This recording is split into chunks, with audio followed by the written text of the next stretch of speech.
dedicated on the way of trying to stop phenomenal fascism. And I spent some of my investigation report by now by working on various topics.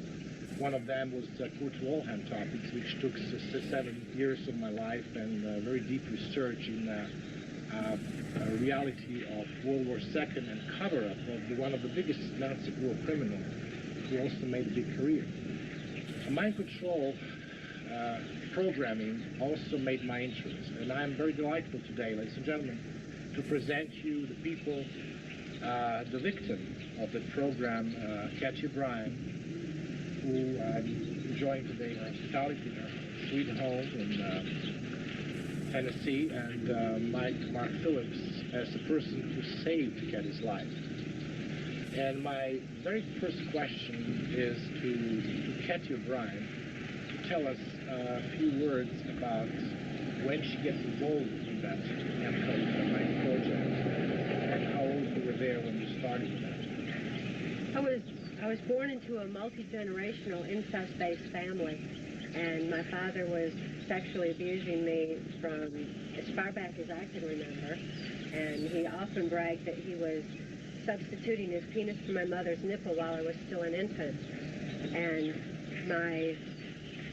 my father had created a dissociative identity disorder by his sexual abuse. Dissociative identity disorder used to be called multiple personality disorder, and it's defined as the mind-sane defense to trauma that's too horrible to comprehend. Even though I couldn't know that what my father was doing to me was wrong, nevertheless, the pain and suffocation that I suffered from his sexual abuse was horrific enough to create the multiple personality disorder. And it was the multiple personality disorder, dissociative identity disorder, as it's more aptly called now, is why I was a chosen one, or a prime candidate for the government's CIA MK Ultra mind control project. My compartmentalization of memory was something that they were very much interested in. And by the time I was 6 years old, my father had been using me in child pornography and was caught sending this child pornography through the U.S. mails. When this happened, he was approached by the head of the local Michigan Mafia, who was also heavily involved in Michigan politics and U.S. politics, Gerald Ford, the same Gerald Ford that went on to become president of the United States. Gerald Ford came to my father and offered him immunity from prosecution if he would sell me into the project. My father thought it was a wonderful idea. He felt like the government sanctioned his child abuse, and he went ahead and sold me into the CIA's mind control project. Tell me something. I was talking with various people about Gerald Ford, and then I was like discussing with various people on that topic. What is your, if you will say, proves that Gerald Ford could be involved in child pornography and being a member of organized crime? Is there any significant proof that you know of or you can recall of? Because you was following his career, you met him in even your 20s, and when you was 30 even, Gerald Ford. How do you know about his career of being so? Gerald Ford, if I might introduce this in, Gerald Ford has got a reputation among members of law enforcement, Park Service, even we understand persons who have contributed information from Secret Service and the Treasury Department have all made comments to certain members of Congress with regards to Gerald Ford's activities and his proclivity to some really strange and bizarre sexual habits. It's been well known throughout the elite inner social circles in Washington, D.C. and about that Gerald Ford has been involved with organized crime since his very beginnings in politics. You know, his wife, Betty Ford, became a chronic drug and alcohol abuser. And as a matter of fact, he capitalized on that by opening up what is known as the Betty Ford Center in Palm Springs, which supposedly and does treat alcohol and drug addictions. in the stars and the elite social persons, both in the United States and abroad. But Gerald Ford's reputation, although not established certainly by Cathy with photographs of him with children or adults or anyone else, his reputation is extraordinarily well documented and well known by a lot of politicians and certainly law enforcement that has come forward with supporting documentation. When you're talking about supporting documentation, are we able to get some information on that or to get some copies of that? We have verbal support from certain members of the federal law enforcement agencies, like, and I'm saying like, not that, but like the FBI, who have agreed in part to testify before Congress if we are able to get a legitimate investigation into Cathy O'Brien's claims. Now, there is an FBI officer by the name, formerly an FBI officer who was head of the office in Los Angeles, California, the FBI's office there. His name is Ted Gunderson. Ted Gunderson has discussed Gerald Ford's reputation and some medical reports that Ted Gunderson is familiar with from clients who have reported being abused by Gerald Ford. So Ted Gunderson is outspoken, he is retired, and he is one of the very few that is able to talk about this at this time. So obviously I will be able to get him. I know Ted Gunderson very well, and sure. I met him a few occasions, and I will be able to get some more information on that topic. Yeah, hard proofs are very hard to come by when it concerns a former or president of the United States. It's very difficult to come by hard proofs because as quickly as you display them, they're taken away from you for reasons of national security. So hence the reason that we are unable to provide for your viewing audience hard evidences, because we are using those hard evidences that we have acquired in hopes that we can present them to Congress and have something done very formally on this. Come back to Cathy, to you.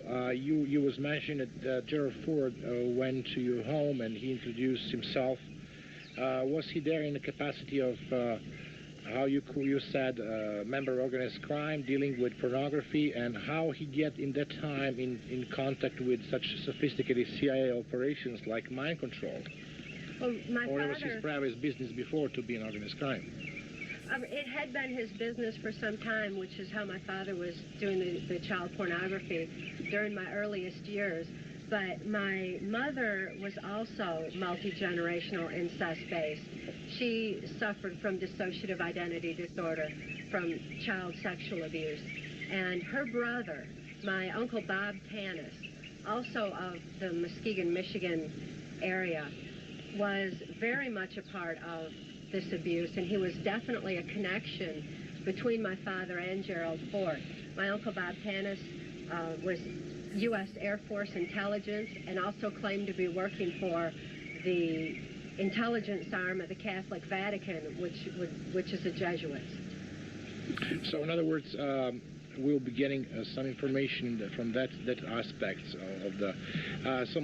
Mark, why the child abused people, I mean children like Cathy, were the objects for such mind control, and how you as an expert could describe that? Vuk, we need to go back in history just a little bit. In the 30s, Adolf Hitler was researching two methods for obtaining control of the world. First of all, through nuclear devices, which would, in essence, destroy the victory of his spoils of victory, and also through mind control. And what Adolf Hitler had discovered was that the children of Northern European witchcraft-based families that were involved in Satanism and other forms of blood trauma, ritualistic type abuse, very commonly found in Catholicism and some other types of Christian belief systems. He found that there was an interesting phenomena that was occurring with the children. the children that had been abused literally since birth had developed some extraordinary senses visually. They had 44 times visual acuity improvement. In other words, they could see practically in the back of their head. He could envision using that one thing alone for his special SS forces.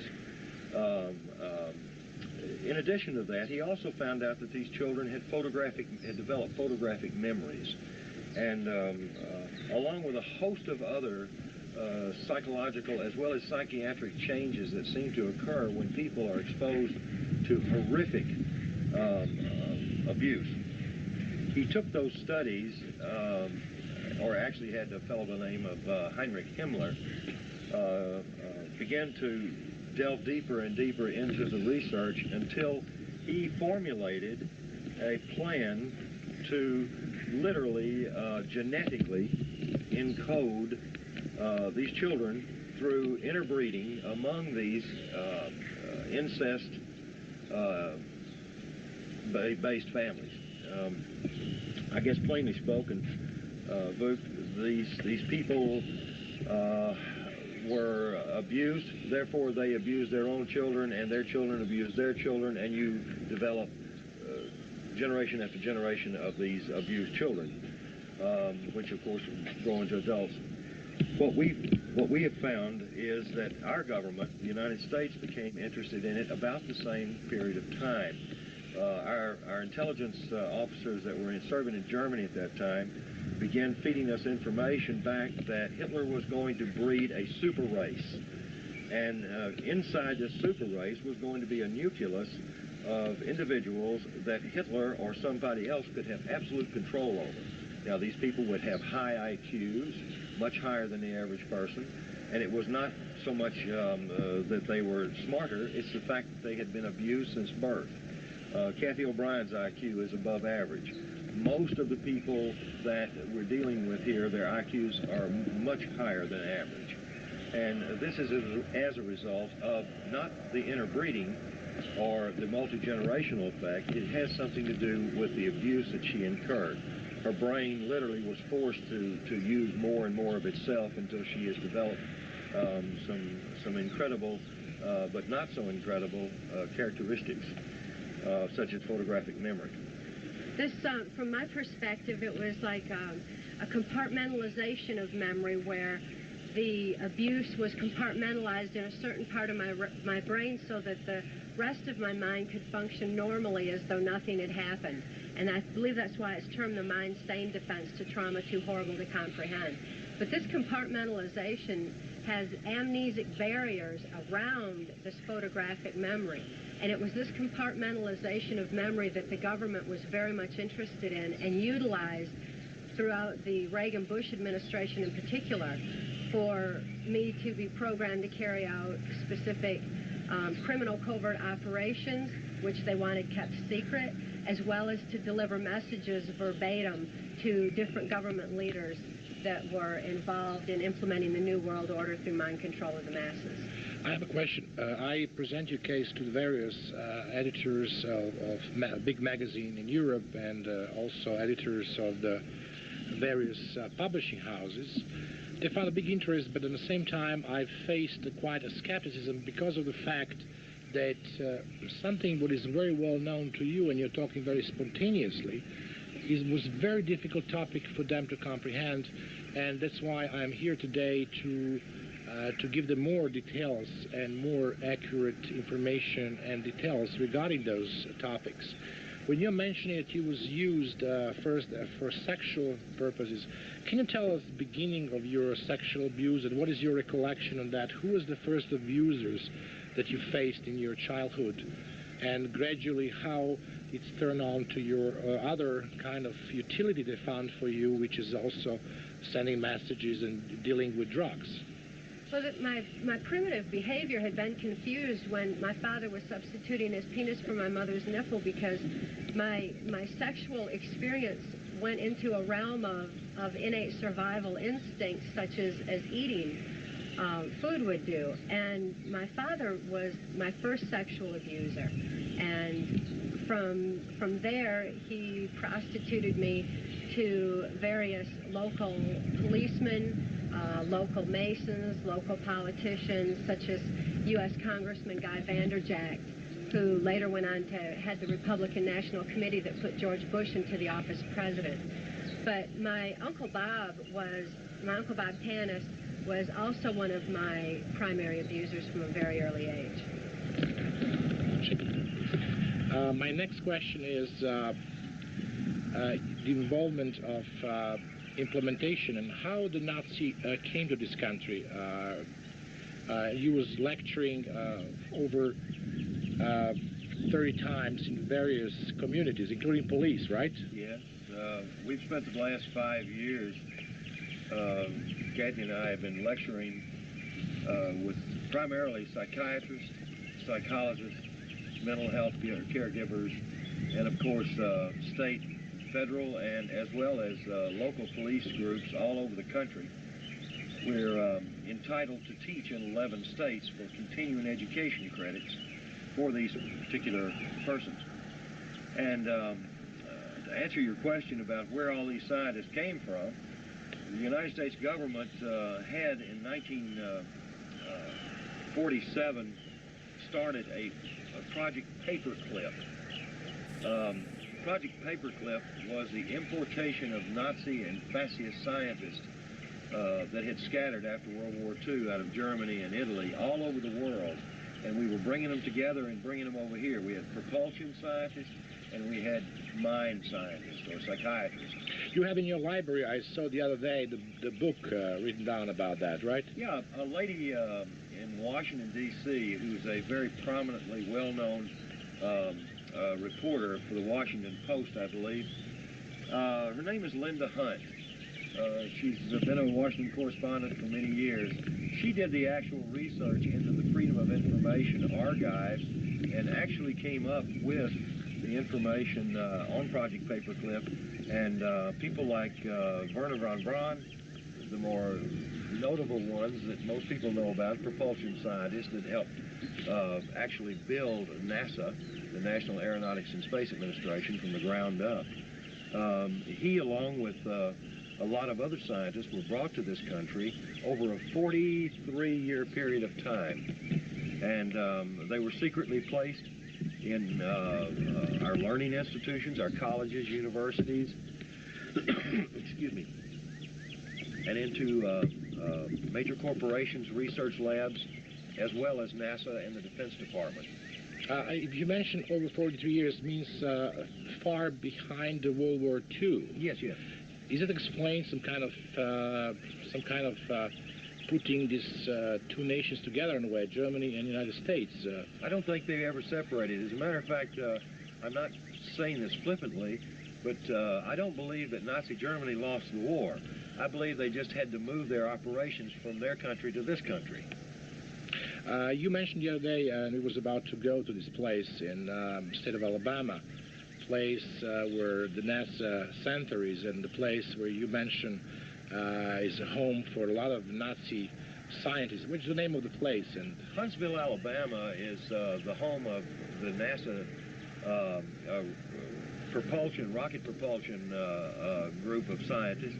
And NASA is about 100 miles from Nashville, Tennessee, where we are now. And NASA has become the home of an enormous number of German scientists, many of whom have had new identities supplied to them. They've had complete changes done in their history so that they cannot be found as to who they actually were. Well, most of those scientists that were involved in mind control and rocket propulsion during the 40s and 30s under Hitler's regime are now either dead or they're retired. They're old, very, very old. But their children who took their places are, in fact, working at the facility in Huntsville, Alabama, known as NASA. But also a lot of war criminals from Germany that didn't have any involved in any research got their home here. Yes, the ones that are still living are still, many of them residing in the Huntsville area. Oh, it's a very interesting phenomenon. I was involved myself in a long process of getting Kurt Waldheim file to trial, and I met people even in Justice Department, one very, I call them Don Quixote's organization among Justice Department, yes, who was tracing this war criminal with a lot of problems. And one book just came out recently, 2 years ago, called Betrayal, by Al Rosenbaum, who was head at the time of the Justice Department Criminal Division's Special Investigation on War Criminals, and he was describing what kind of trouble this organization had by tracing these criminals even in the United States, which looks very, very unusual, but not unusual after I hear your story. Well, that's true. Of course, when Linda Hunt did her book, she too ran into a number of obstacles with the Justice Department. She ran into, like you have, cooperative members, as well as people who tried to deter her from her research. Now, most of this research has, of course, been declassified, or most of the information that the research was based upon has been declassified and is available if someone is willing to dig it out. Well, she did. Well, that's very interesting phenomenon. Now I'm living in the States. For me, living in for some period of time in communist pressure, I was very happy to come to the country which I thought is epitome of democracy and freedom and everything that we're hearing on a daily basis by most American politicians. Now we are facing one phenomena of having people who call themselves patriots, who call themselves people very scared for the future of something that they call World World Order, which was just as verbatim said by George Bush, which reminds a lot of people in Europe of the New World Order, which was done by Adolf Hitler. How you put these two things together? Well, what we're concerned about is that mind control is being used today, as it was in Nazi Germany, as a tool of New World Order.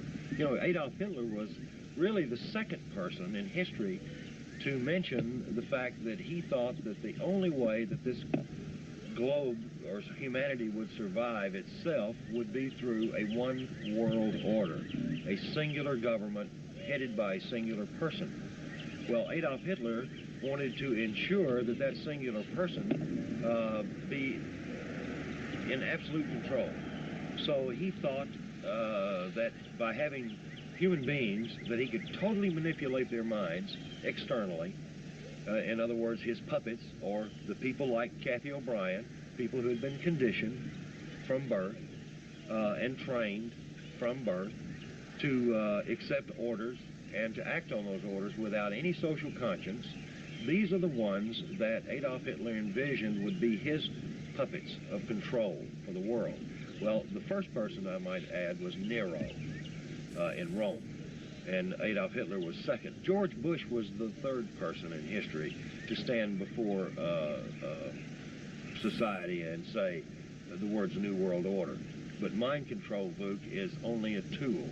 It's just simply a tool and an indicator, a social indicator, of what all of us can expect in the not too distant future, unless this information is released to the public where it belongs. Cathy, you mentioned in your part of the book, which was very, very interesting for various people that I was introducing your book to, your knowledge, because you was a person inside. And I will ask you something that people don't have in your book, because you're not a professional writer, and there's maybe your first book that you're writing, and I hope not the last one. Can you give us some more accurate details about your knowledge of people that claim to be World War Order? You met a lot of people. You was in the White House. You was in various military bases.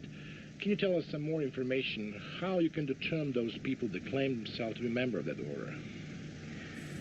There was an organization that was referred to as the Order of the Rose, and this was an elite group that was at the very top of what I was aware of for the implementation of the New World Order through mind control of the masses. Should you not mention the United Nations just recently adopted the rose as their official flower? This Order of the Rose, by everything I know, was attached to the United Nations. George Bush, of course, began with the United Nations. He continued his work in the United Nations through his good friend and associate Madeleine Albright. Madeleine Albright is now our UN ambassador, or not our UN, but the United States' UN ambassador. And this Order of the Rose was not so much another organization like we hear about, like the Illuminati or the Masons or something like that, but instead was used as an indicator to each other amongst those at the top that they were involved in implementing the New World Order through mind control of the masses. George Bush was involved in the Order of the Rose, and Bill Clinton was involved in the Order of the Rose. What is your personal contact and contents to that topic? You met with people personally. You saw them wearing various symbols which remind people of that rose colors and everything else. Yes, they would wear a rose as an indicator to each other that they were a part of the Order of the Rose. And when it happened and how you describe that? When you saw that particular phenomenon?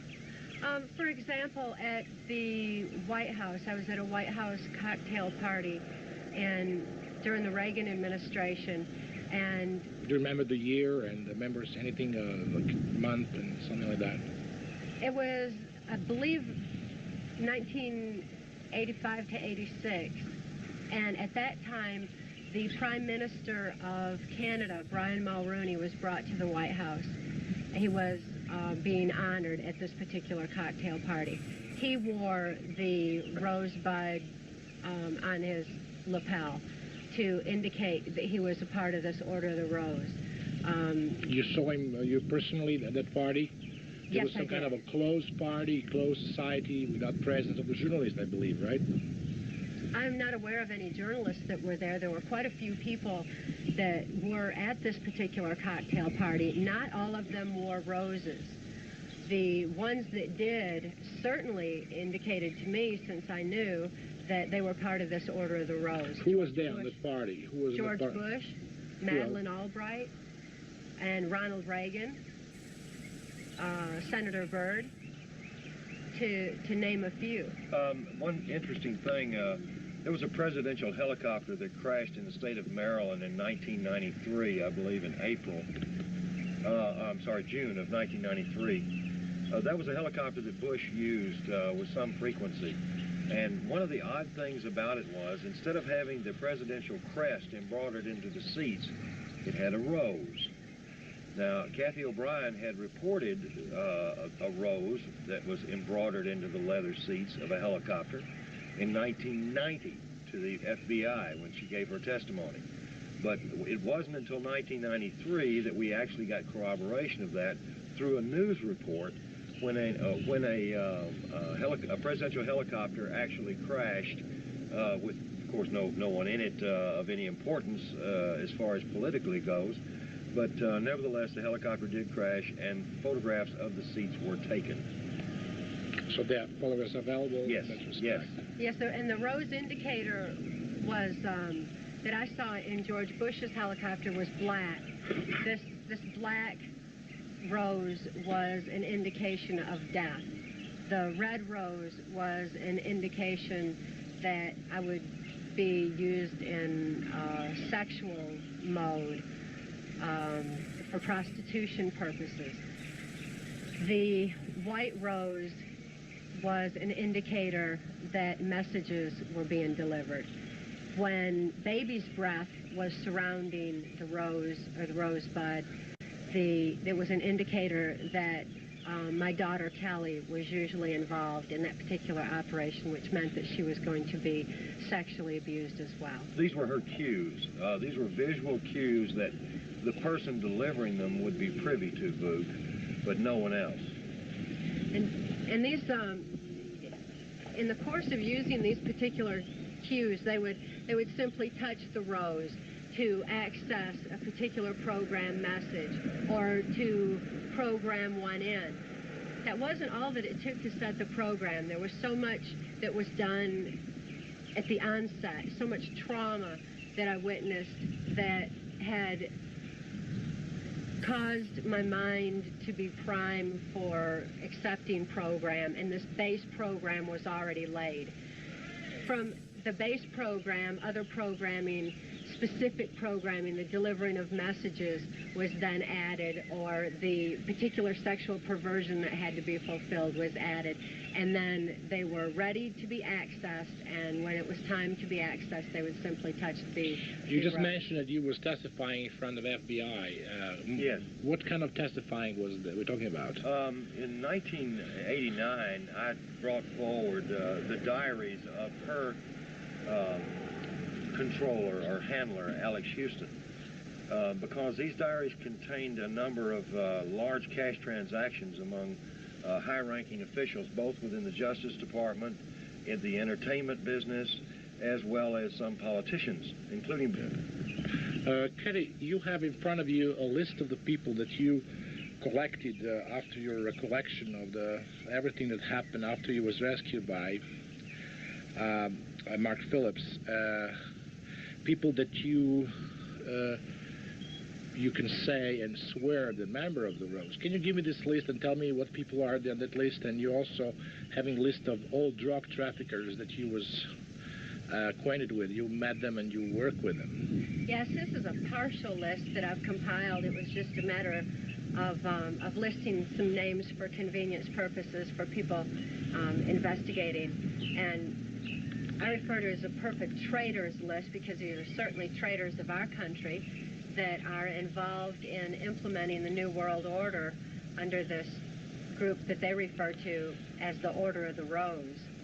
And the orders from the Rose were orders from George Bush. That's not to say he was the very top person in this effort, but he certainly was in this the aspect of it that was going on in our country, Canada, Mexico, and throughout the Caribbean. One of his primary people that was working under him in the UN capacity was Madeleine Albright, and Madeleine Albright was part of the Order of the Rose that was involved in the Caribbean operations, and even had an office in the Organization of American States office in Washington, D.C. You visited her. Can you tell me more details how you came in touch with her? And you told me that she also sexually harassed you in that office at the time. Can you tell me approximately the time frame and when it's happened and when you visited and who brought you to this meeting with her and what was the purpose of that meeting? This was in, I believe it was 1985. I have a little more difficulty with exact dates and times because as a programmed multiple, in essence, it was as though it were one long day to me. I was not aware of time, my age, or anything else. But Madeleine Albright was at the White House cocktail party that was being thrown for Brian Mulroney, Prime Minister of Canada, who is also Order of the Rose. And main purpose for you being there was what? Was for prostitution to Brian Mulroney at that time. But anytime I was in Washington, D.C., it was usually multi-purposed, as was this particular trip.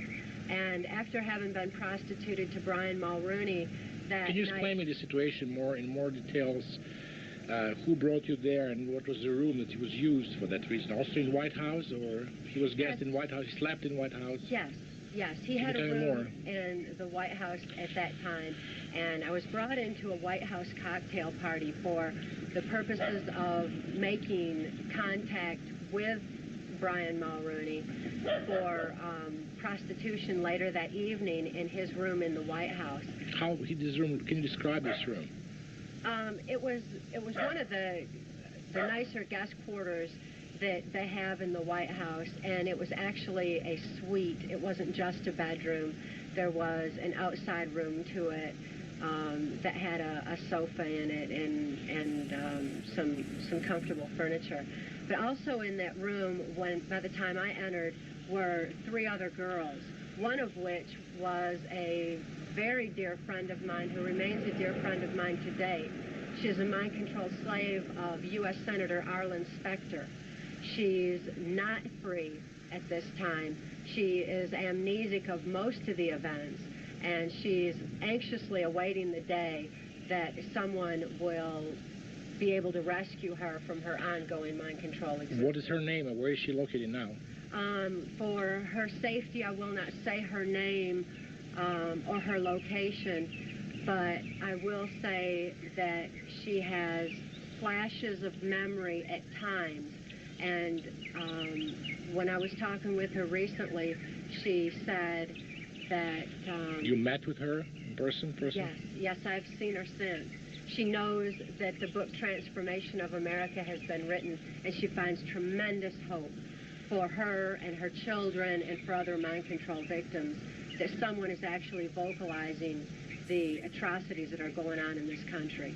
To come back to the topic of Mulrooney, so yes. he was brought to the entrance of the White House, especially yes. which entrance he was using for? Service entrance. And to exemplify how the mind control slave's subconscious is so literal,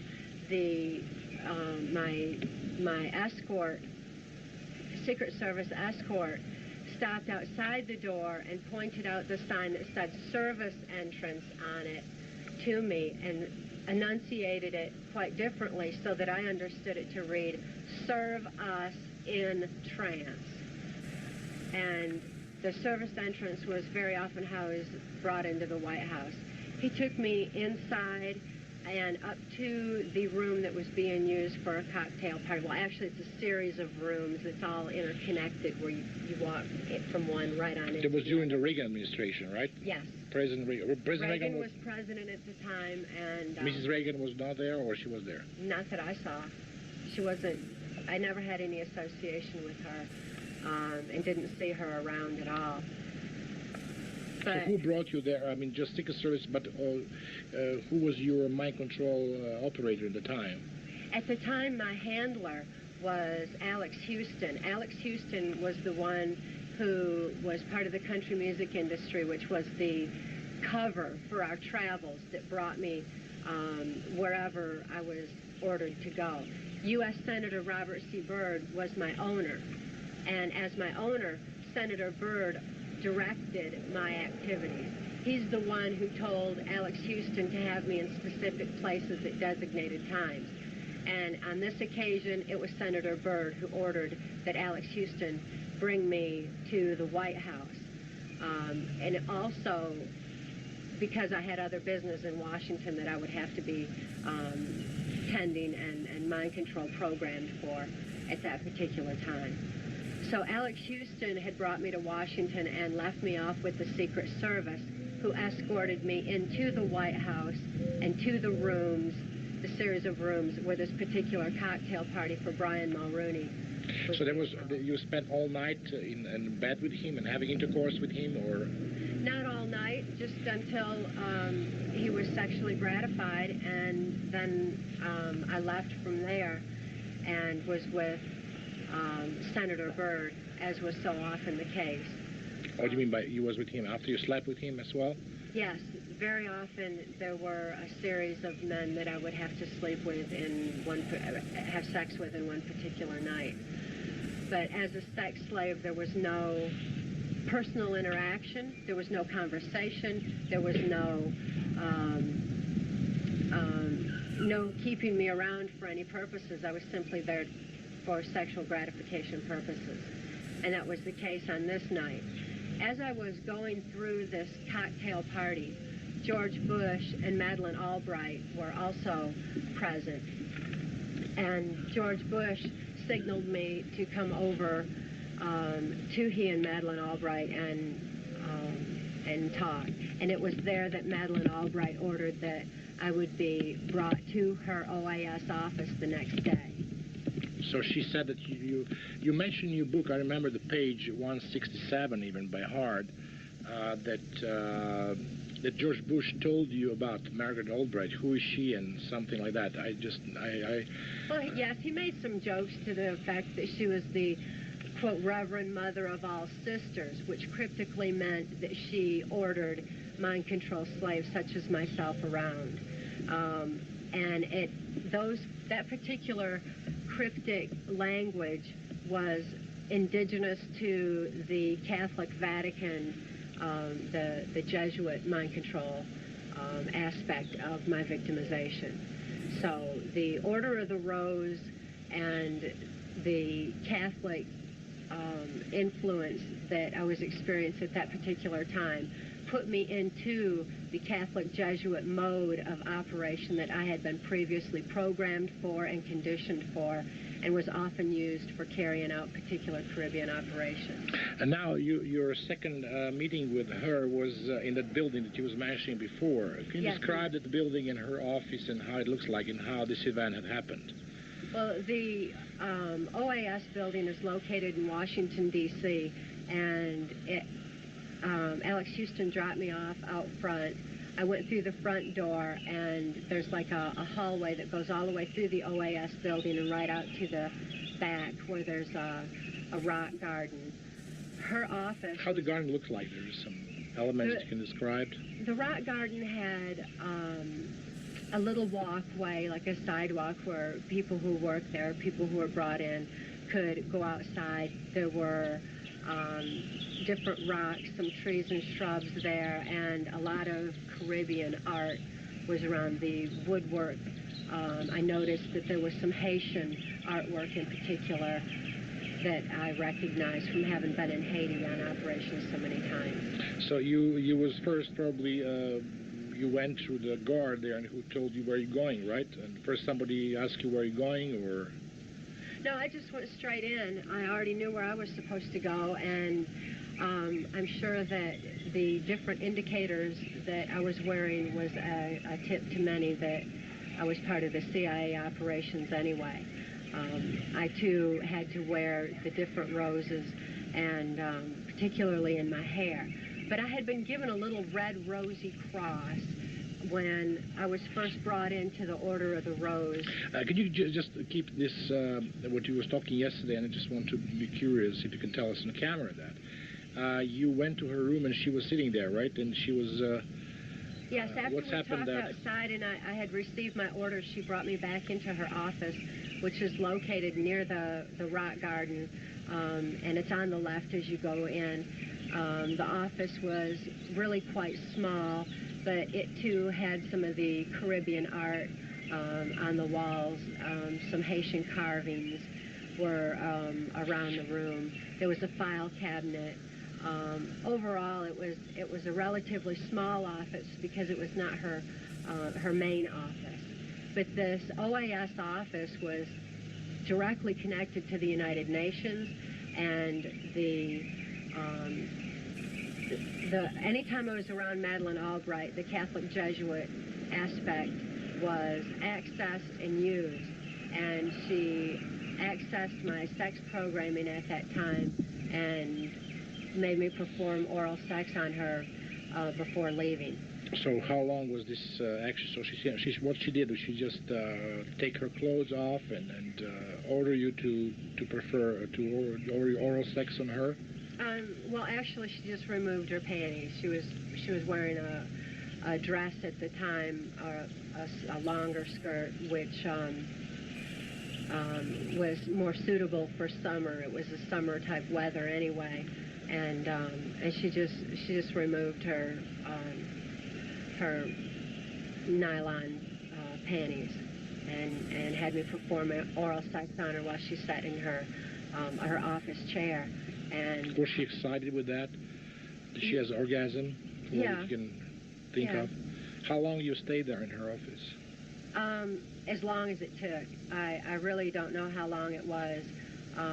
Any time for something so disgusting is too long. But it was just until she was sexually gratified, and then I was just ordered to leave. So what kind of order did she give you in that particular moment when she met with you? Well, she just accessed the sex program part, the same part like Hillary Clinton would use, and that was done through the sister references, particularly a twin sister reference where the sex programming had actually already been instilled, and the removal of her panties and with her spreading her legs and giving me orders was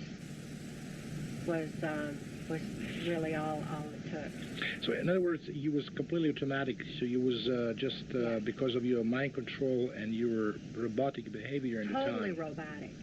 And I had no ability to do anything other than what I was instructed or what I had been previously trained to do. And she was well aware of the fact that I was programmed and trained. She was aware of the fact that I was used in pornography with Larry Flint's Hustler magazine. Okay, you have some magazine where you can see the photographs of you on that magazine. Those are available. They're available on the Larry Flint's and Enterprise and Hustler magazine. Okay, what I would like to ask you this question that we were starting this programming, this particular segment was about your knowledge of other members of the Order of the Rose. That you can. Did you give any testimony to any organization like FBI or anything regarding that Order of the Rose? No organization like that. As a matter of fact, there are certain factions, criminal factions of the government that are involved in this. There's certain factions of CIA and certain factions of FBI, much lesser on the FBI. This was very high up in government. This is government officials such as Mexican President Miguel de la Madrid, who was president during the Reagan administration, Salinas, who was vice president and later went on to be president of Mexico. You met the person personally? Yes. Did you also perform your sexual... With De La Madrid. De La Madrid, not with Salinas? Several times with De La Madrid, yes. Where, in Mexico or in... In Mexico. In Mexico. And other people involved were like Bill Clinton. In 1984, I had occasion to be at the CIA Near-Death Trauma Center compound in Lampe, Missouri. And Bill Clinton and George Bush were there together. Mm-hmm. To some people in this country, it seems odd that a Republican and a Democrat would be together.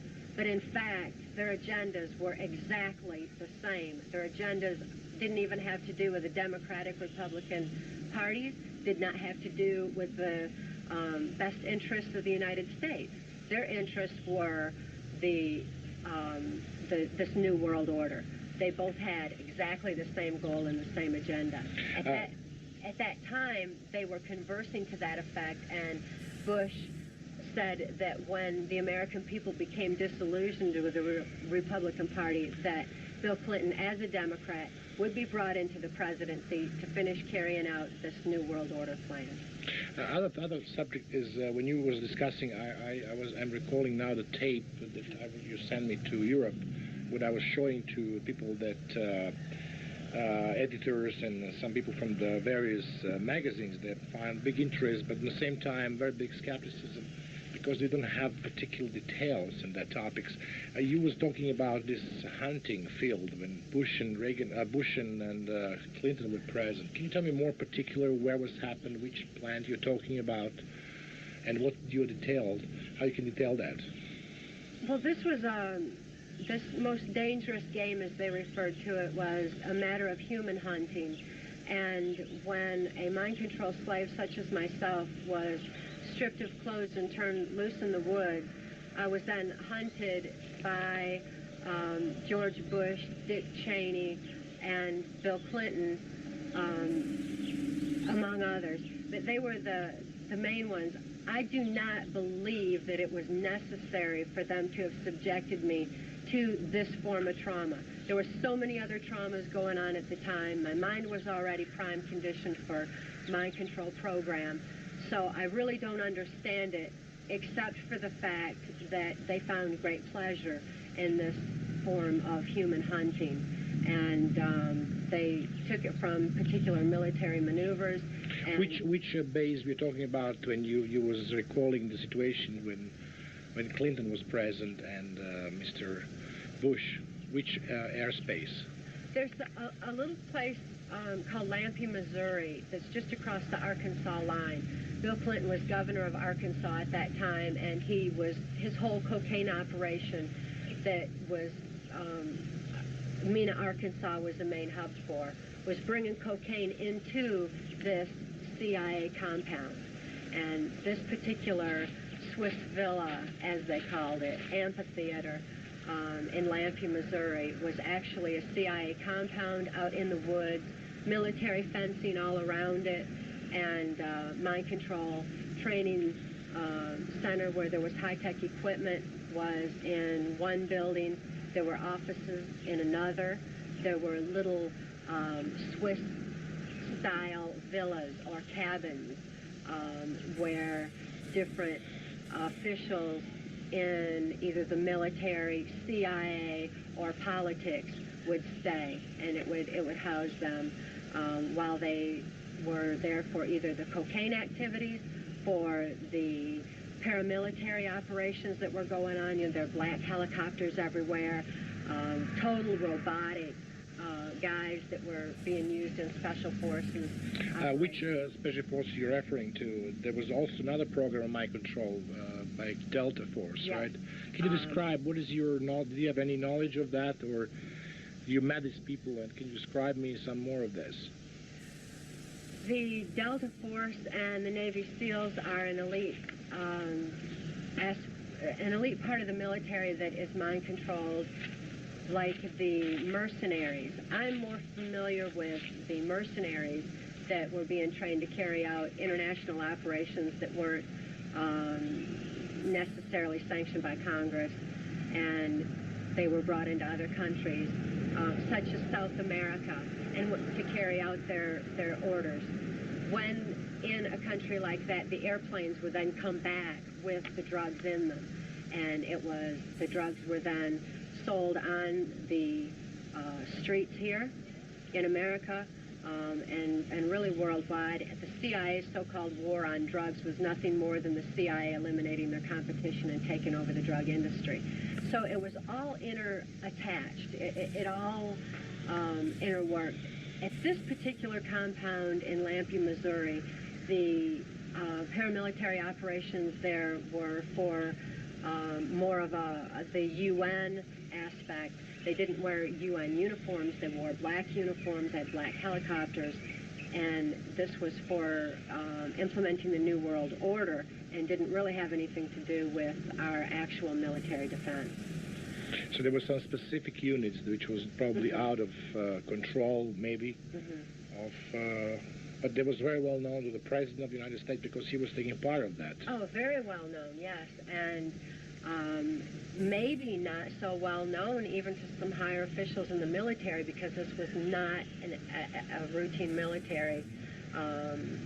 It was a routine military base. It was not routine military maneuvers. It was not known to the American public. Instead, this was secret operations, and like I said, for the purposes of bringing in the New World Order. And also, I believe, acquiring a lot of money that was paid on the street of various cities, yes, which was used for various operations. Yes, there's enormous amounts of money that were brought in through the drug industry. If we had this this illegally gained money actually being used for our country, we wouldn't have a national debt here. There wouldn't be any problem at all. But instead, all this money was being used for the global effort. So the money was being funneled into that. Much of it, I'm aware, was being funneled through the Catholic, like the Catholic convents, Jesuit schools, and all. The money a lot of times was being funneled right through there, through the Catholic Church for laundering purposes, and then actually put into the New World Order effort. Another one of these compounds was on Mount Shasta in California. You were there too? Yes, I was. How many times you were there? One time I was taken there. Which year we're talking about? Which year? Can you recall the year? December 1986. And that was when George Bush and Dick Cheney were at that particular compound and indulged in their perverse pleasure of most dangerous games. Did you sleep with George Bush yourself? No, never. Even though he was present when he had turned me loose in the woods, he also had turned my daughter, Kelly, loose. She was only 6 years old at the time. And later on that evening, when Kelly was brought in California? You're talking about California? when Kelly was brought in, she said that she had been caught, same as me, to quote her, in that so-called most dangerous game. That was to make her feel responsible for the sexual abuse that followed, and it was to make me feel responsible for it, because had we not been caught, then we wouldn't have had to have endured the sexual abuse that followed. George Bush sexually assaulted my daughter, and Dick Cheney sexually assaulted me. So now, can you recall who brought you to this Californian-based, and can you give more details on that topic, where you was brought, how this compound looks like, and everything else, which will help us more to understand and comprehend the situation, which was probably very shocking when I was presenting it to the various media organizations in Europe. Well, Alex Houston was making a trip across the country to California at that particular time. In California, in December of that year, during the Christmas break, is when Ronald Reagan came in, De La Madrid came in from Mexico, and it was all part of the groundwork for what's known as NAFTA, the North American Free Trade Agreement, which this particular groundwork was actually the opening of the Juarez, Texas, Mexican border to the free flow, free trade of cocaine and heroin into this country. So, but I believe also in the economy, other economy, yeah, not exactly the campaign. Yes. So that was really the primary purpose for making this trip across country to California. And en route, we stopped in the Lake Shasta area. Who was with you? Alex Houston, Kelly, and I were traveling by motorhome across country. And we stopped at Merle Haggard's. Did you have a cocaine on your Yes. home? Yes. And you saw Houston delivering cocaine to various people? Oh yeah.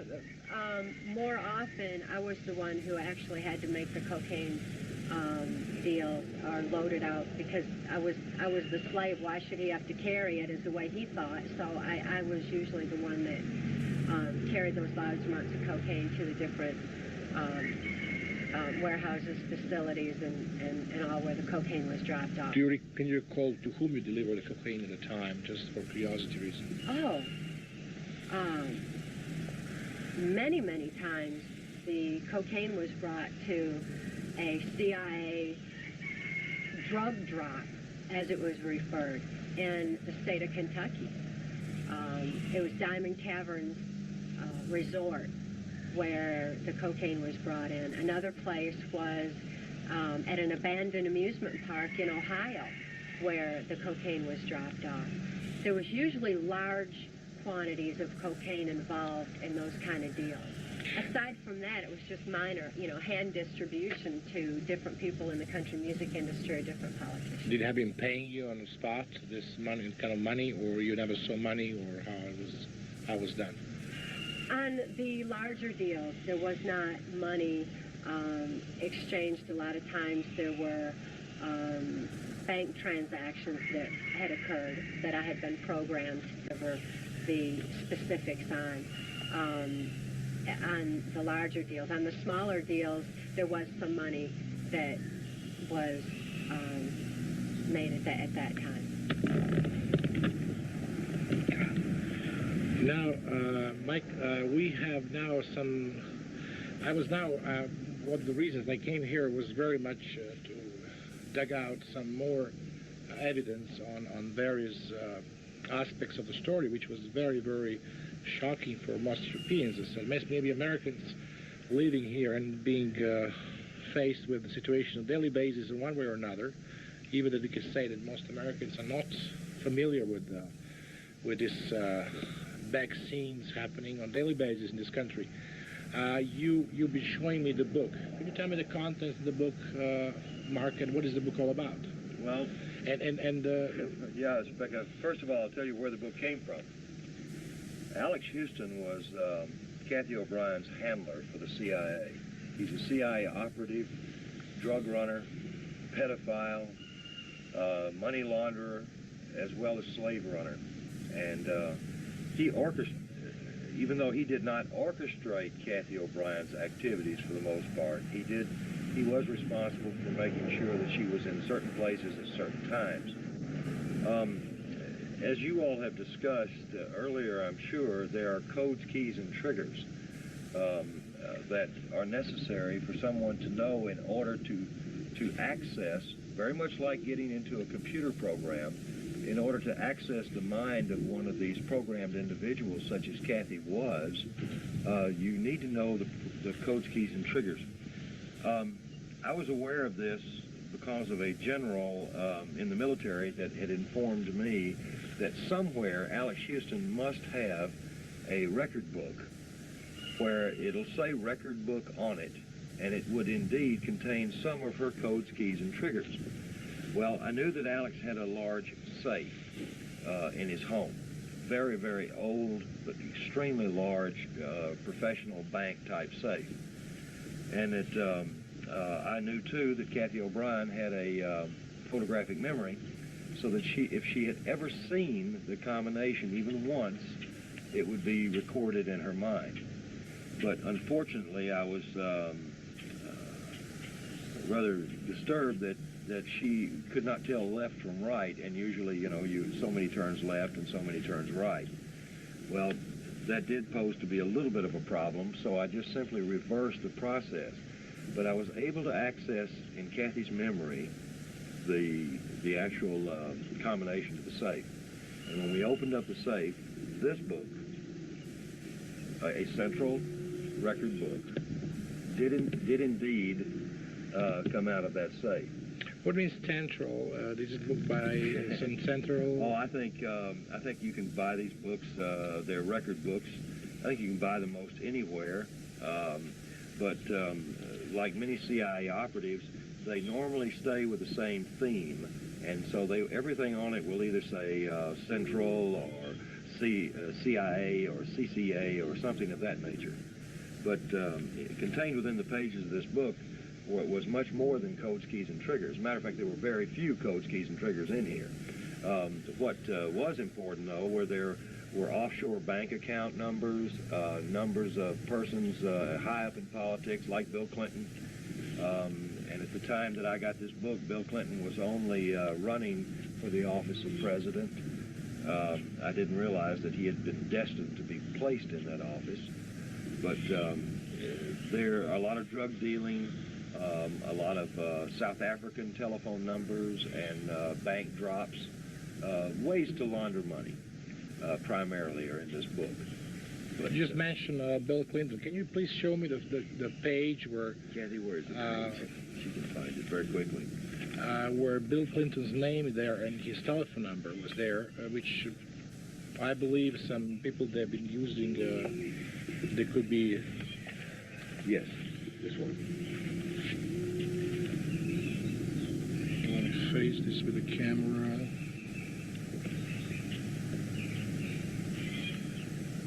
Bill Clinton. And if I could recall the number, 859 through the lens on my camera, 6641. Correct. That's correct. Was it number in his country home? Yes, in Little Rock, Arkansas. Mm-hmm. So what is it down on the top? Let me give it again because I just want to show my viewers. There was some... It says prospective dealers, and actually what that meant in code is the fact that Bill Clinton was not a dealer, but a consumer of cocaine.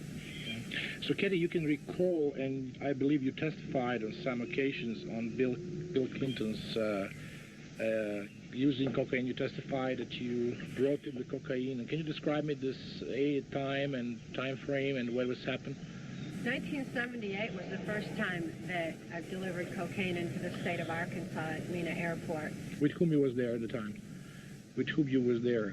My first mind control handler, which was Wayne Cox. Wayne Cox. The man who as a child with you, who was chosen to be your father of your child, is it correct? Yes, yes. And he was also involved in the mercenary operations that were under the direction of Louisiana Senator J. Bennett Johnston. And these mercenaries, as I was saying, would go to South America or wherever. The officers of the army and bring back the planes would bring back the drugs. This one particular airplane load of drugs was transferred into a van, driven into the state of Arkansas, and delivered to the Mena Airport area. I only knew it as a remote airport in Ouachita Forest in the state of Arkansas, and it's since been identified exactly as Mena Airport. But I delivered some cocaine directly to Bill Clinton. What quantity were talking about? What quantity of cocaine were talking about? Just a small personal amount at that time. Like 1 kilo or something? Wasn't that much. I don't believe it was that much.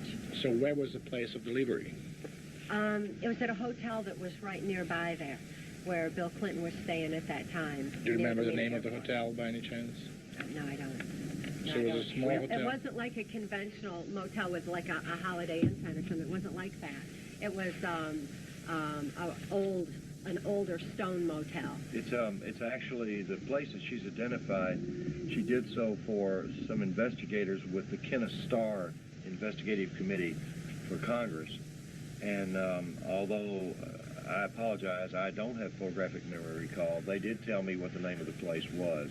It is it was at one time it was built during the 20s, and it was used for hunting, as a hunting fishing lodge, motel type of thing, but has long since been used as a retreat for various Christian groups and this sort of thing.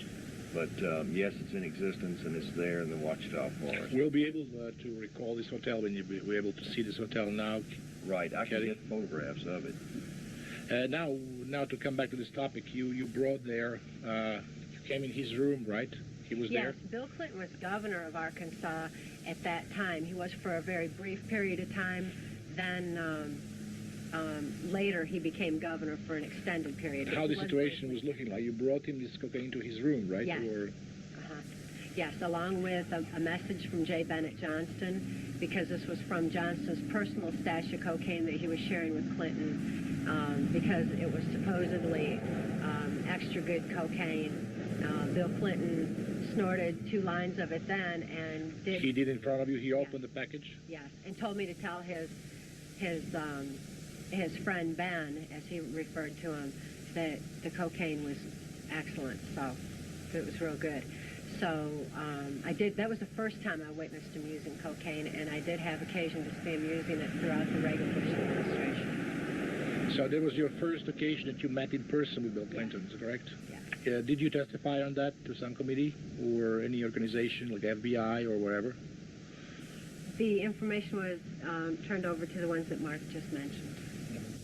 To the what was the organization? I'm sorry. The Starr Committee. It's Kenneth Starr. He's been appointed by Congress to investigate the Whitewater and as well as Mena, Arkansas affair. His group is rather large. They've come down with several indictments. They've already forced Hillary Clinton to have to testify. It's an official group by the Congress. It's an official organization. Yes. And you testify together, or Cathy? No, our testimony thus far has not been made public. This is the first even mention of it publicly. The other reports that we did, we've turned this information over to all aspects of law enforcement. When this testimony was taking place, exactly what time, and you have a frame time, and when was happened, which year? The first testimony was this, along with some other physical evidences that Alex Houston was in the cocaine business, and that was given by myself to the FBI in Anchorage, Alaska in 1989. 1989. Who was the person in charge that took this evidence from you? Ken Marischal. Ken Marischal was FBI special agent? Yes, he was in charge at that time of that particular office. I also reported this information to United States Customs Enforcement in Anchorage, Alaska. But since no crimes had been committed in the Alaskan jurisdiction, they were not permitted to investigate it, only to forward the information on to Washington. and to the respective areas that I was reporting where crimes had been committed. Cathy then gave testimony to the local Anchorage Police Department for the FBI on camera in 1989 with regards to Alex Houston's abuse of her daughter, herself, and in addition to that, some information regarding the drug dealing. But at that time, Cathy had not recovered her memories yet, beyond a certain point. In 1990, we also gave testimony to the United States Department of Defense Special Investigations, known as the Defense Intelligence Agency. A representative from the Huntsville, Alabama regional office came to my mother's home just outside of Nashville, Tennessee. And there Cathy gave more recorded testimony. What is his name, if you remember? You know, it's in the book. Oh, I see. But I don't recall it offhand. We reported all these crimes to so many people, and on every turn we were stopped for reasons of national security. It's also interesting to note at that time, when we were reporting these crimes, that the U.S. Attorney General of the Justice Department here was Dick Thornburg. Dick Thornburg was a primary victimizer of mine. He's heavily involved in the white slavery cocaine operations. He was, at that time, governor of the state of Pennsylvania, and during the bulk of my victimization. But by the time that I was reporting the crimes of my victimization, he was the U.S. Attorney General, wow, which meant that he shut down the any investigations for reasons of national security from all aspects of the, especially on the federal end, from Customs, FBI, the Defense Intelligence Agency, the U.S. Army's CID investigations, really just all aspects of law enforcement that we reported to, and we went to everybody. Dick Thornburg was right in a position there. Dick Thornburg's name is also in this diary. Yes, Can I just right have here. it for my audience? Is that? Yes, this was for a kilo of cocaine that Alex collected off of him. He delivered the cocaine to him, or Cathy did, and Thornburg, $18,000. yes. So did you deliver this particular cocaine to him personally, or? Oh yeah, there was Many. You deliveries. remember seeing him, right, personally? Oh, many times. She was used with him Many sexually. times. You also have sexual relations? Yes. He was, so you was having with him. Another aspect. Hold on, I'm sorry. That kid over there is agitating that dog. This list- Cathy, you have a list of people that you, what is, how you could call this list? You have a list of the New World Order and list of cocaine handler for CIA or drug dealers. Can you tell us the stuff from the list? Perpetrators, I think, is what she refers Yeah, I to. refer to them as the perpetrators. Yes, it's an extensive list, but it's still only a partial list. And it has names like the former CIA director, Bill Casey. He was also part of this cocaine operation. And the white slavery. And he was one of the most integral parts of the Order of the Rose merging of the CIA and the Catholic Vatican that I'm aware of. His ties into the Jesuit aspect of this were extensive. It's my understanding from childhood and right on up through Bill Casey that the Catholic Church wanted to be the one world church. That was their ultimate goal. And when Ronald Reagan To said... surpass other beliefs and just to make every church to be Catholic, in other words, Orthodox Church or... And What is your knowledge about that? In which respect you came to this conclusion? well, I came to the conclusion from childhood when the former governor of Michigan, George Romney, and then Prime Minister of Canada, Pierre Trudeau, were talking. Pierre Trudeau was Catholic Jesuit, and they were discussing the emergence of information back then, from what the information that the Catholic Vatican had on the effects of trauma on the human mind that was supposedly stored in the Catholic Vatican. That was the first introduction to that. Bill Casey was right on up through the Reagan administration, so often I heard of this merging and how the Catholic Church would be the one world church. Ronald Reagan told Brian Mulroney at that cocktail party at the White House that we were discussing earlier, that he believed that the only way to world peace was through mind control of the masses. When he stated this, it was also a play on words, the play on the word masses. They believed that people could be manipulated through the church, because if the church leaders were delivering this, the orders under this New World Order, then the people would interpret it as information from God and supposedly do exactly what they were told to do. So it was mind manipulation in that regard, but mind control of the masses was also in reference to the populace as a whole. So it was more or less a play on words. Brian Mulroney was part of the Jesuit aspect of things, so to him it was quite humorous the way that Reagan... How many times that he was sexually abusing you? Or how times you was actually offered to him? How many? To Mulroney? To Mulroney, on 2 occasions. He was not one of my primary abusers. Which occasions talking about? Which, can you recall these occasions and the year frame or...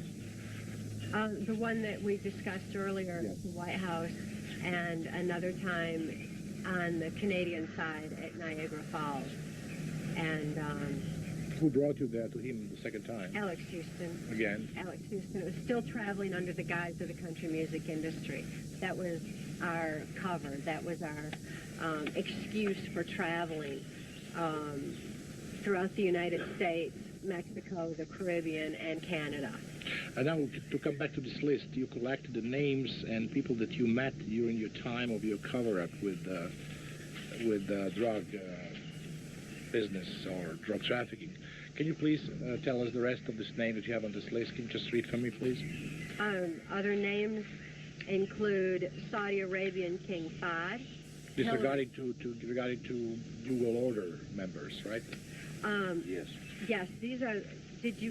I can give you the Order of the Rose New World Order names. I've highlighted them on this particular list, and it's also full of particular drug lords that are not Order of the Rose, but are aware of it, such as Jose Busto of San Juan, Puerto Rico. Start first with Order of the Rose and the people that was there, and your classification on that.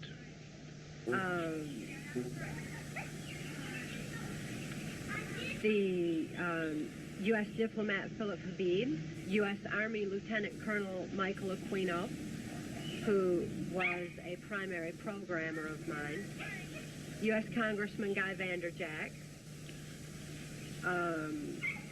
Tommy Lasorda of the L.A. Dodgers. He has the baseball team here that the Dodgers, they were using mind control in it. Plus, he was Catholic connected and was very much a part of the Order of the Rose. Former U.S. drug czar and Secretary of Education during the Reagan administration, Bill Bennett. Bill Bennett is very much a part of the Order of the Rose. He's a mind control programmer, and his brother, Bob Bennett, is a so-called attorney who is also part of this global effort. Saudi Arabian Ambassador Prince Bandar bin Sultan, who I understand has since become King of Saudi Arabia.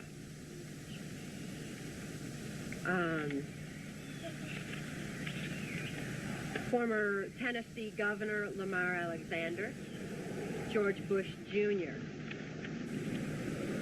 Michael Dante, who was the chief pornographer for Ronald Reagan. In essence, what that amounted to is he did a lot of covert filming to compromise politically affluent people by their perversions from having had the films on them.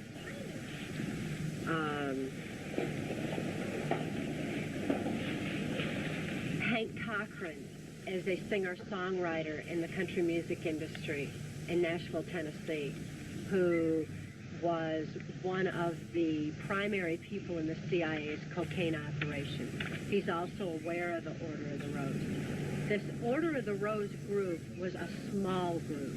It was an elite group at the very top, and it was mostly the world leaders. Aside from that, there were several people who were aware of it, but were not actually a part of it or privy to all that was going on there, such as our former Defense Secretary, Dick Cheney. He was not member. Dick Cheney was not member of the Order of the Rose. And not that I was aware of. He could have been, but it was not my experience to witness him being an actual part of it.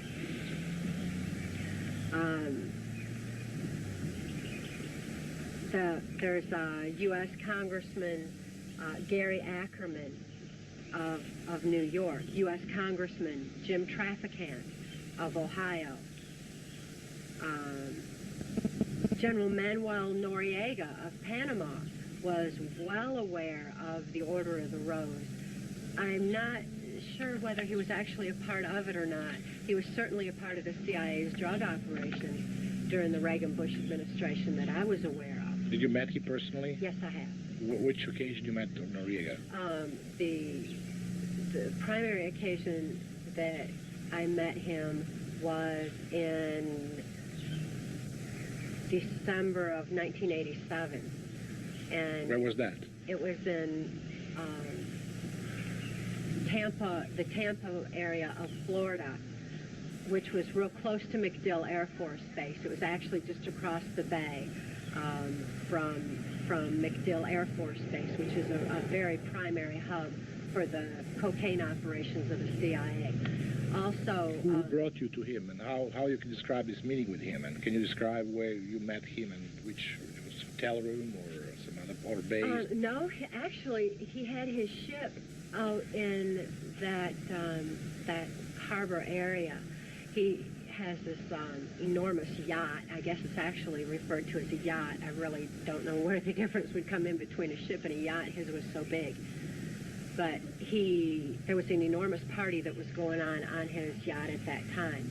I was brought in for the purposes of delivering a message from Ronald Reagan pertaining to his blatant cocaine activities since Iran-Contra was in full swing at that time and was very scandalous in this country and had a lot of media coverage.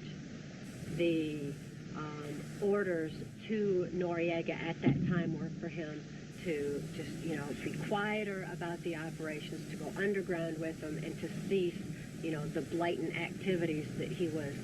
Can you recall exactly what order you gave him, what kind of symbol you used for that, or language?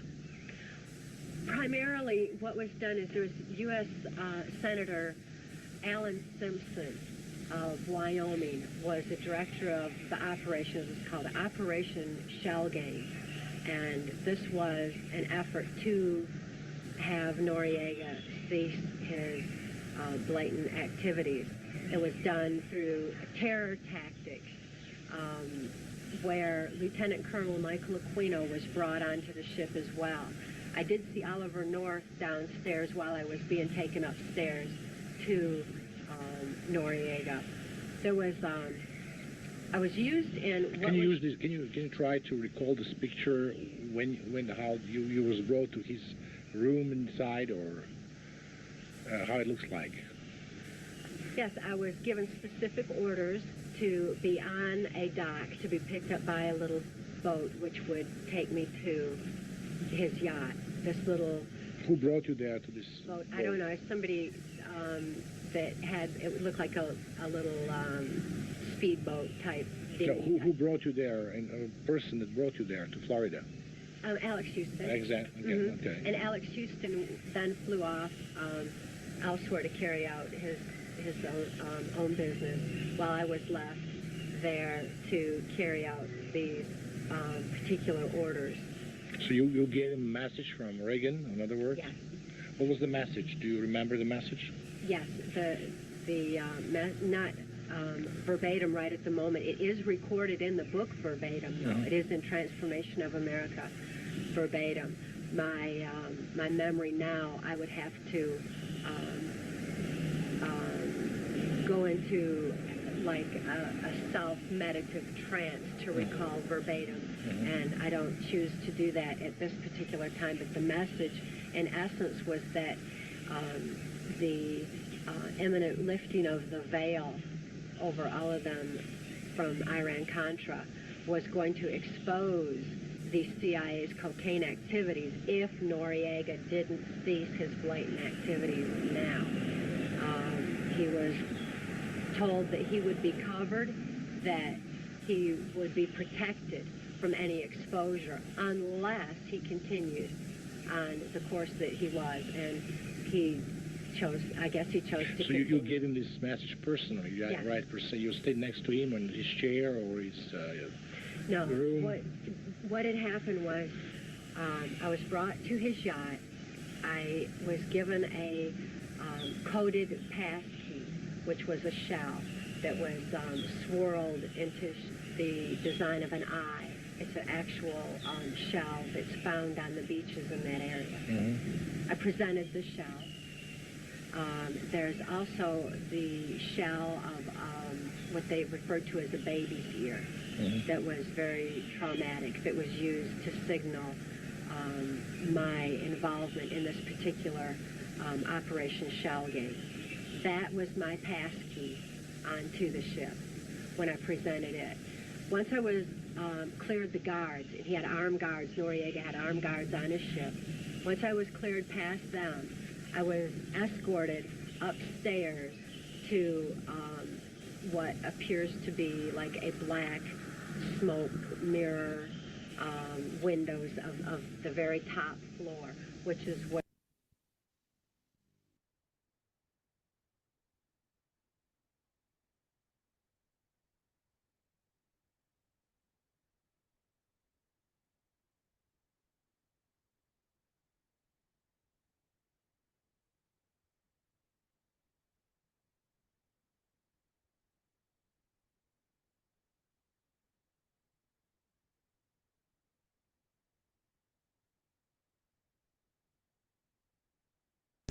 I was to meet with Noriega. Alan Simpson was already up there.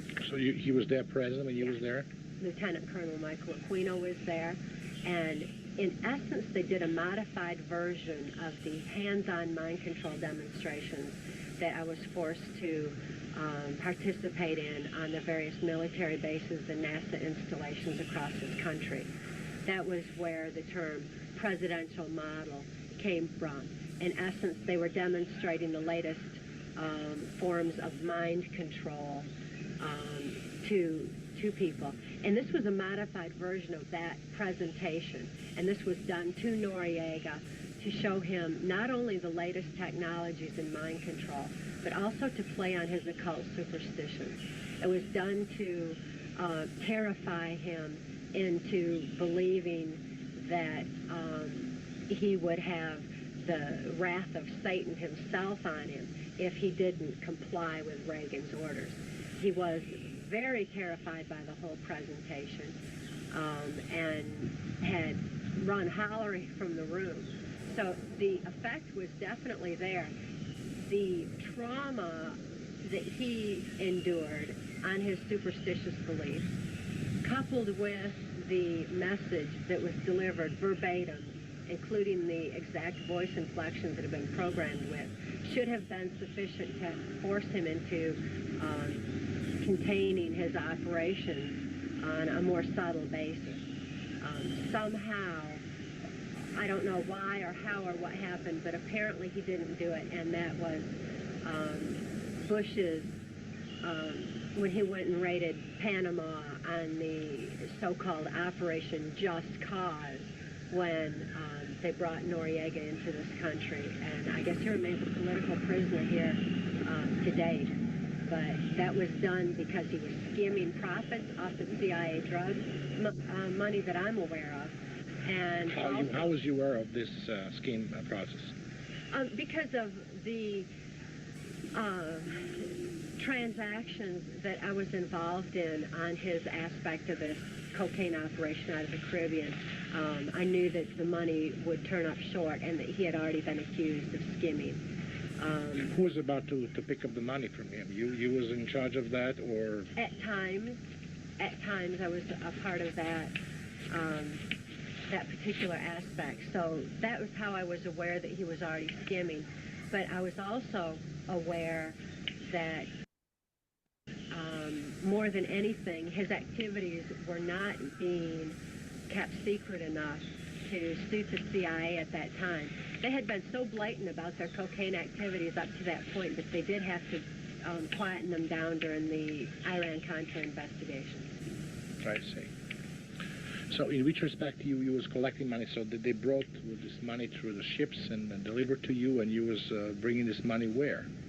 Well, oftentimes it was part of the Caribbean operations. I would travel on the Norwegian Caribbean lines, NCL, out of Key Biscayne, Florida, that would go to various ports of call throughout the Caribbean and Mexico. And that was another means of travel for the country music industry. Alex Houston, as a so-called entertainer, ventriloquist stage hypnotist in the country music industry, would be brought onto the ship to entertain. I was brought on with him as a handwriting analyst that gave lectures on the cruise ship. And then when we were in certain ports of call, then the CIA's drug operations were carried out at that time. Which means, can you explain from a technical point of view? I would have a large suitcase full of money in the early 80s. As things progressed and on into the later 80s, most was delivered as bank transaction numbers and codes instead that I was programmed with, rather than the actual physical money transfer. But early on, the money was actually taken in a suitcase to key places, Key West, Florida, for example, where the operations were in full swing there. Some into Mexico. A lot of heroin was actually brought out of Mexico during that point in time through NCL. NCL is what? Norwegian Caribbean. Oh, okay. It's a luxury cruise ship.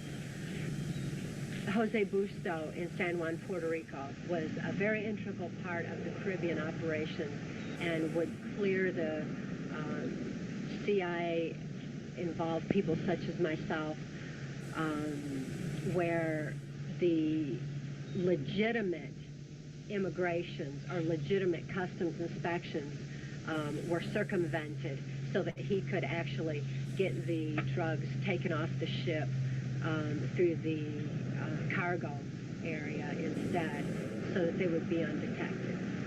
There was cover-up, for everybody was taking part of that. Very much. NCL was completely, totally involved in the drug operations at that time. Then the drugs were transferred onto the motorhome that Alex Houston and I had driven down to the cruise ship, while we were on our cruise. We would then take the money that had been... So you went with that particular vehicle to the ship inside, or you just take these drugs and all in this truck? How you describe that? How you had the drugs in that motor vehicle, right? In that. The suitcase that carried the money was exchanged for suitcases full of drugs. or the drugs were sometimes transferred on in these big food storage bins of the cruise line. But once we arrived back in port in Florida, the drugs were then transferred to the motorhome. The motorhome had been specifically made where it had hollow walls for holding the drugs. The drugs were then put into the walls of the motorhome and driven back into either Nashville, Tennessee, the drug drop in Ohio that I mentioned earlier, the drug drop in Kentucky, Diamond Caverns that I mentioned earlier, or possibly to different military bases along the way. I see. So now the other names that you mentioned in this list, who they are? You mentioned also somehow Saddam Hussein there. In which respect? Yes, that was Saddam Hussein was mentioned, and that was more from being considered a stepping stone of the New World Order. He was considered expendable. He was set up. The whole Desert Storm war, from what I was privy to, what I was aware of, was simply a setup. As a matter of fact, I had delivered a message to Saudi Arabian King Fahd that the arming of Iraq was just a, quote, mirage in the whirlwind, where which year are you talking about? That Saddam Hussein would be stopped eventually. Which year are you talking about? This was in 1986, I believe. 86. 86. They were already arming Iraq with biological warfare, weaponry, and that was what I was aware of. But the purpose was to attack Iran, I presume, right, at the time? Or? At the time, in the arming of Iraq, it was so that Saddam Hussein would continue, according to George Bush, what I heard George Bush say. When you heard him saying that? At Bohemian Grove, right about that same period of time. When I saw him there, he was discussing how Saddam Hussein should be allowed to continue genocide in his country, so that there would be, quote, that much less for Bush to have to annihilate when the war was actually broke out. And in the meantime, Saudi Arabian King Fahd was being soothed and to understand that the building of Iraq was not going to affect Saudi Arabia directly, supposedly, was not going to affect them directly or be a threat to them because Saddam Hussein was destined to be disarmed. The war was imminent. And this was, back in the late 80s that all this was already established. So when Desert Storm actually came about, it was,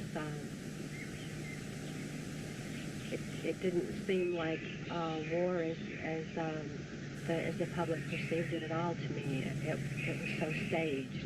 It was so orchestrated. But Saddam Hussein was definitely considered an expendable.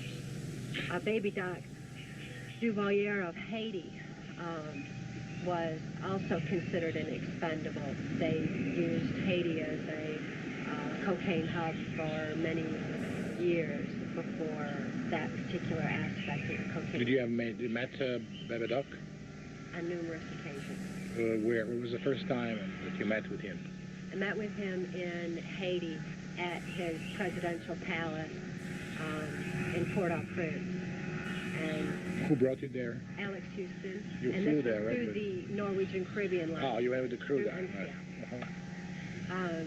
Many drug transactions had occurred there before Baby Doc was taken out of power. When Baby Doc was taken out of power, I was aware of Haiti being used as a prototype of mass genocide for the New World Order, according to New World Order plans, and was... In which respect mass genocide? Through the civil wars or through the conflict among the nation in this country or various groups, or how you understood that genocide aspect of the New World Order? Through through AIDS, mind control of the masses. What do you mean by AIDS? Do you mean AIDS was implanted there, or? By everything that I know, and it is detailed in the book, it was deliberately brought into Haiti to, as George Bush said, this is to quote him only, he said to annihilate the niggers at their source. Mm-hmm. And in other words... there was also in Bohemian Grove? Yes. What was and Bohemian he was Grove? also referring to South Africa at that time. What does the Bohemian Grove actually role in that whole story? I read your book, but Bohemian Grove was a place where all these people belonging to this club attending. Are they all member of the Rose or one way or another, or just some of them? No. There's Bohemian Grove was a political playground in Northern California, and it's still there today. It's not far from the Presidio, where the so-called Gorbachev USA summit was held. The people that met at Bohemian Grove had two levels that, according to my understanding, one level was the usual membership. The other level was the elite, politically affluent members of the Grove, which included George Bush, Bill and Bob Bennett, Gerald Ford, to name a few, Ronald Reagan. Kissinger as well? I understand that Kissinger is a member, but it was not my experience to have contact with him there. It was my experience to have contact with Dick Cheney. Do you have any knowledge of this operation when Gorbachev was there? There was also some kind of conversation you heard between Bush referring to Gorbachev and all this operation to do Russia, to cut up Russian Union, or to convince Gorbachev on that? The only aspect of it that I was aware of at all, as far as Gorbachev and that effort, was just a shared goal of implementing the New World Order. I do not know the details. I'm not privy to that aspect of it because my operations were limited primarily to Canada, Mexico, Caribbean. So you never have a chance to see when Gorbachev was there or anything like that? No, I was free at that time. I was no longer a mind-controlled slave. I was no longer operational. Oh, I see. But the Presidio is a well-known abuse base. Lieutenant Colonel Michael Aquino has been charged with sexual abuse of children there, for the proliferation of his occult temple of Set, for the blood ritual traumas that occur there. I was taken there for mind control programming purposes. There's a mind control sophisticated technology part of the building that's located on the Presidio. And the Presidio, like I said, is in close proximity to the Bohemian Grove. So it all kind of intertangles. The same people are involved in both places. Can you give me some more detail about these names that you have there, like drug dealers and drug traffickers and slaves? You have quite a list there. Yes. Other pages, I believe. Boxcar Willie is a country music entertainer. George Bush Jr. is listed for his operation. Do you have the knowledge you met with him? Yes. Who was the man? How do you describe this man? George Bush Jr. Took Kelly off on several occasions. You mean sexually abused her? From all indications that I saw when Kelly was returned, I would have to say yes. For his support of his father's sexual assault of Kelly, yes. George Bush Jr. was covering for his father. What is his second name, first name of George Bush Jr.? Also George Bush Jr., yes. Right? He's now, what is his position now? I believe he's governor of Texas. Oh, I see. At this point. I see. But when I knew him, he was, this was back in 1986. He was at the Mount Shasta compound. He was also at Ronald Reagan's, I don't know if it's a primary home or a second home or whatever, but it's a home in California that I was... You met with him? Yes.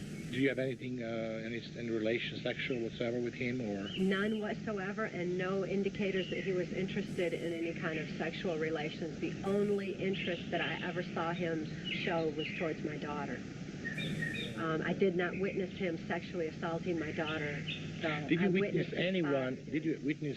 Ever been eyewitness of any of the assault of your daughter by your, that you saw by your eyes? You saw with your eyes? Yes.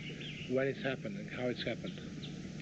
That was after Kelly and I had been caught in the most dangerous game on Mount Shasta, and were taken into the hunting lodge, cabin, whatever you'd want to call it. It was in California, or? Yes, in Northern California. And Dick Cheney and George Bush were on vacation, kind of a work vacation at the time, because it was close to the Christmas holidays and they were off work. George Bush was using copious quantities of heroin that I witnessed him using.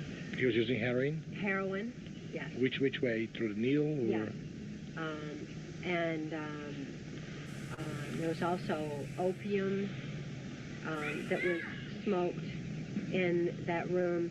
There was... Who, Cheney was with him? Yes, yes. And which room? Can you describe the room and the place? The room was...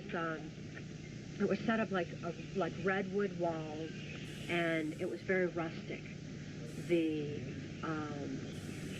whole room was set up in a mirrored type illusion, where everything, like there was a sofa facing a sofa. They were both black leather, and they looked exactly the same, and they were facing each other. Two armchairs were positioned opposite each other, so that it appeared to be, in looking in the room, the whole room appeared to be a mirror reflection, but it was simply actually designed that way. Because, like, George Bush was sitting in one chair and Dick Cheney was sitting in the other. They were naked? When Kelly and I were brought in. They were naked? Or? Eventually, yes. When we first came in, no. But they did both unzip their pants and were making lewd remarks to Kelly and I both. Both of them were very high on the heroin and the drugs that were there. It was their recreational drugs of choice, and they were very abusive of Kelly and I both. So what they did exactly? Just they did oral sex, or they just penetrate you sexually? George Bush, after a series of perverse and lewd comments and events, had gotten up and walked over to Kelly and had put his penis in her mouth momentarily, and then he took her off to another room, which was nearby. It was a bedroom that was right off this room, and from that bedroom I heard Kelly hollering in pain. George Bush had made comments to Dick Cheney at that time. From that room. He liked it when children felt the pain and squirmed and hollered. And then I heard that going on, while at the same time Dick Cheney had taken me down in front of the fireplace. There was a fireplace in the room, and had sexual intercourse with me there that was extremely brutal, because of his abnormally large penis size, but also because what kind of penis size? He has like very big penis there? Or yeah, very, very large, very thick. The complete opposite end of the scale of Senator Byrd, that's for sure. Very brutal in his sexual assault. He's aware of his size being painful, and he would dislocate my jaw to sexually gratify himself in my throat. and he would actually slide my jaw out of joint, and I have permanent damage to my jaw from Dick Cheney's sexual assault alone because of his unusual size.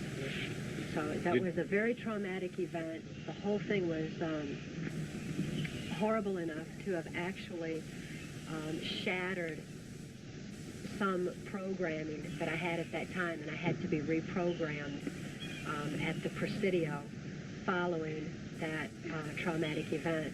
As we drove from the Lake Shasta area that we had driven to, we were taken by helicopter to Mount Shasta. So when this was over, we were transported again by helicopter back to Lake Shasta where the motorhome was. And at that time, Kelly was literally dying. She was unable to breathe. She was running a very high temperature. She couldn't move. Her kidneys and her whole back were hurt from George Bush's sexual assault. Thank you.